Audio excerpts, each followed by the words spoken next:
What's up, everybody? You're here with the Fly Guy. All right, today we're going to be tying the sand woolly wet fly. This is a great multi-purpose wet fly for trout, panfish, bass, or carp.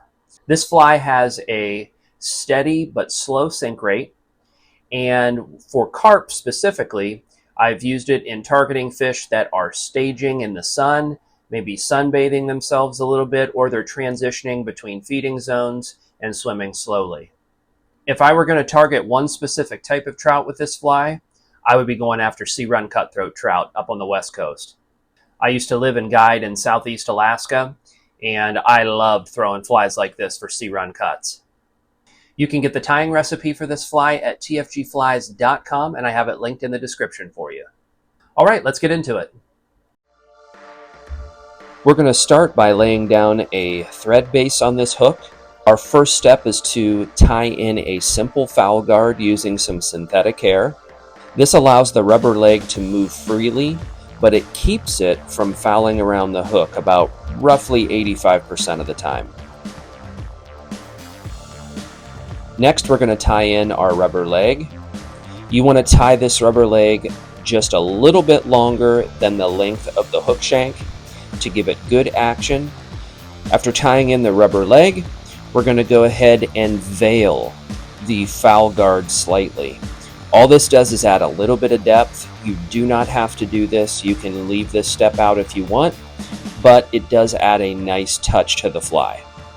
All I'm doing here is I'm stripping off some feather fibers from a saddle hackle. I'm using red to match this tail, and it blends in nicely with the synthetic fibers and adds depth. Next, we're going to go ahead and wrap a little bit of body. We're going to use a simple traditional brown chenille. You can vary the color to match your fishing conditions or what you want this fly to look like, but I use a traditional brown chenille here. A couple wraps should get you to the 3/4 point of the hook shank, and make sure to leave yourself a small gap because we're going to add a soft hackle here to finish this fly off.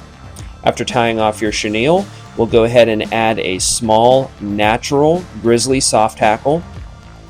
The soft hackles that work best are the ones that are thin and sparse. They give you great action and they don't overpower the fly.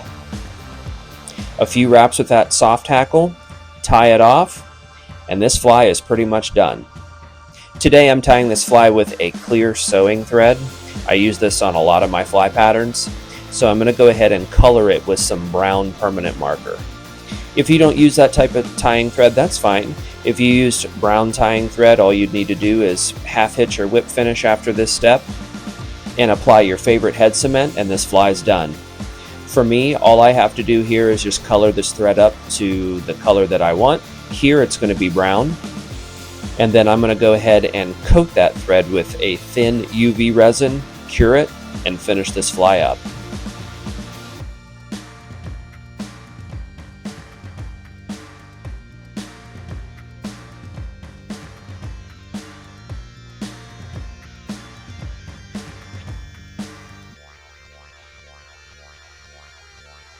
This fly is a great multi-purpose pattern for multiple species. You can tie these up really fast and get a bunch of these in your box and be prepared for your next trip out on the water. The tying recipe is up on my website at tfgflies.com, so go ahead and grab that. I have a link in the description for you. If you like this video, go ahead and hit thumbs up. And if you haven't already, go ahead and subscribe to my channel for more fly fishing and fly tying videos. Thanks again for watching, everybody. Take care, and we'll catch you next time.